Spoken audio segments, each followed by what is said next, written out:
Араб тіліндегі дуа сөзінің мағынасы сұрау, жалбарыну дегенге келеді. Аллаға дұға ету деген сөз оған жалбарынып, әр нәрсенің қайырлысын сұрау дегенді білдіреді. Басқа бір адамға дұға ету, ол адамға жақсылық тілеу дегенге саяды. Демек, дұға пенденің Раббысынан жалбарынып сұрауын білдіреді. Осы тұста айта кететін бір жайт. Жасаған дұғасы қабыл болу үшін әр мұсылман дұғаның әдептері мен шарттарын, қабыл болуы ықтималдылығы, жоғары уақыттармен қабыл болуын тосатын кедергілер жайлы хабардар болғаны дұрыс. Дұғаның әдептері: Аллаға мадақ, пайғамбарға, оған Алланың салауаты мен сәлемі болсын, салауат айтумен бастап аяқтау керек. Дұғаны кеңшілік кезінде де, қиындық кезінде де қылу. Жанұясына, не мал мүлкіне, балаларына, немесе өзіне қарсы дұға қылмауы тиіс. Дұғаны ақырын дауыспен қылу. Дұға қылғанда Аллаға қатты жалбарыну. Дұғаны қайта-қайта қылу. Құбылаға қарап дұға қылу.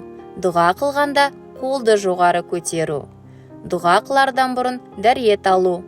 Дұға қылғанда Алла тағаладан қорқып жылау. Басқа біреуге дұға қылса, бірінші өзінен бастауы тиіс. Тәубе ету және хақсыз істегендерін қайтару. Өзімен бірге ата-анасына да дұға қылу. Өзімен бірге иман келтірген ерлер мен әйелдерлерге де дұға қылу. Дұғаның қабыл болуының басты уақыттары: қадір түні, парыз намаздарының соңы, түннің соңғы бөлігі, азан мен қамат арасында, парыз намаздарына азан айтылғанда, намазға қамат айтылғанда, жаңбыр жауғанда, жұма күнінің 1 сағаты, зәмзәм суын ізгі ниетпен ішкен кезде, сәждеде жатқанда, түн уағында ұйқыдан тұрып қылған дұға. Жүніс пайғамбардың дұғасымен тілесе, басқа бәле қаза төнгенде, дәрет алғаннан кейін, Арафа күні, Рамазан айында, мұсылмандар жиналып Алланы зікір еткен кезде, әке шақырғанда, Зулхижжа айының алғашқы 10 күндігінде. Дұғаның қабыл болуының ең үлкен, ең маңызды шарттары: ықылас, ынта, ол дұға мен оған амалды барлық күмән туғызатын нәрселерден таза орындау, барлық істі бір Аллаға тапсыру. Ұдайылық, бұл тек дұғаның ғана емес, ғибадат түрлерінің барлығының да шарты. Алла тағалаға шын сеніммен дұғаның қабыл болуына анық илану. Дұғаны жүректен шығару, Раббыдан қорқу, Алланың алдындағы мол сауаптан үміт етіп, жазаларынан жасқану. Дұғаны нық шешіммен, ыждағаттықпен, байсалдылықпен тілеу. Мұсылман Раббысына тілеу тілегенде айнымас нық шешіммен, ынты-шынтысымен беріліп дұға қылу керек. Дұғаның қабыл болуына кедергі келтіретін нәрселер: харамға бой алдыру, хараммен жеу, ішу, кию. Дұғаның тез қабыл болуына деген шыдамсыздық танытып, ақырында дұғаны тастап қою. Асылық және тыйым салынған істерге бой ұру.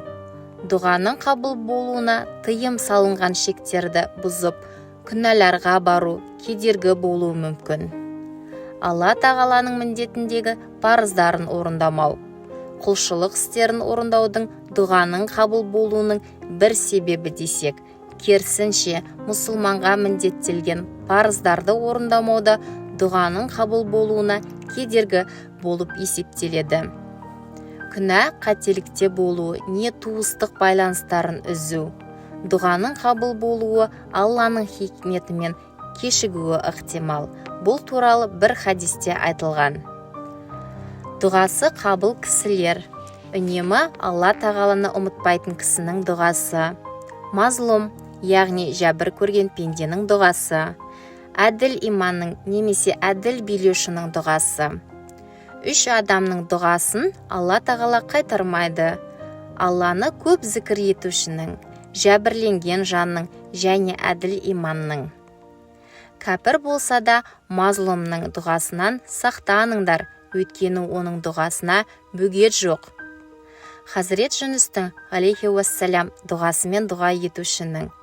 Оның балық ішінде еткен дұғасы: «Я Алла тағала, сенен басқа тәңір жоқ, сен кемшіліктен пәксің, мен шынында өзіме зұлымдық етіп қойдым».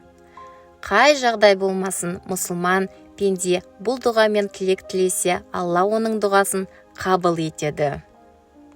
Кеңшілікте де, таршылықта да, дұғада болушының кімде-кім қиыншылық сәттерінде дұғасы қабыл болуын қаласа, кеңшілік кездерде Алла тағалаға көп дұға етсін.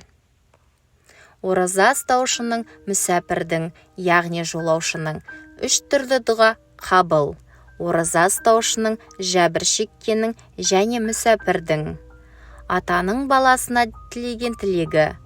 3 түрлі дұға қабыл болған, күмән жоқ. Ол мазлұмның, жәбір көрушінің, мүсәпірдің және ата-ананың баласына қылған дұғасы. Мұсылманның мұсылманға дұғасы: бір мұсылман басқа мұсылман бауырына сырттай дұға қылса, періштелер оған: сол нәрсе саған да болсын деймін. Тақуалар мен ізгі адамдардың ата-анасының хаққысына дұға етуші. Ізгі ұрпақтың расында Алла тағала ізгі ұрпақтың дұғасымен пенденің дәрежесін көтереді. Сонда пенде бұл ненің себебінен деп сұрайды. Алла тағала сенің ұрпақтарыңның дұғасы себепті деп жауап береді. Дұғамыз неге қабыл болмайды? Бір ауылда дұғасы 2 етілмейтін, қабыл болатын бір адам бар екен. Дұғалары қабыл болмайтын бір топ адам әлгі адамның алдына шығып, мұның сыры мен жай жапсарын сұрайды. Дұғасы қабыл болатын адам бір топ адамнан: дәл қазір сендер танымайтын бір адам келіп қарызға ақша сұраса, берер ме едіңдер? Деп сұрайды. Олар бір ауыздан: танымайтын адамға қалай қарыз береміз? Дейді. Жарайды, егер мен сұрасам, берер ме едіңдер? Деп тағы сұрақтың астына алады. Сен сұрасаң, әрине береміз, дейді. Олардан не үшін беретіндіктерінің себебін сұрағанда былай жауап қайырады: біз сені жақсы танимыз. Сен сөзіңді тұрасың, өтірік айтпайсың, шыншылсың, сен әрдайым жақсылық істейсің, дейді. Сонда әлгі адам: міне, Алла тағала да дәл солай. Өзін жақсы танитын, өзіне берік сенетін, әрдайым оны еске алатын, құлдық міндетін қолынан келгенше дұрыс атқаратын адамдардың дұғасын қабыл етеді деген екен. Алла тағала баршаңызға қабыл болатын дұға нәсіп етсін. Әмин.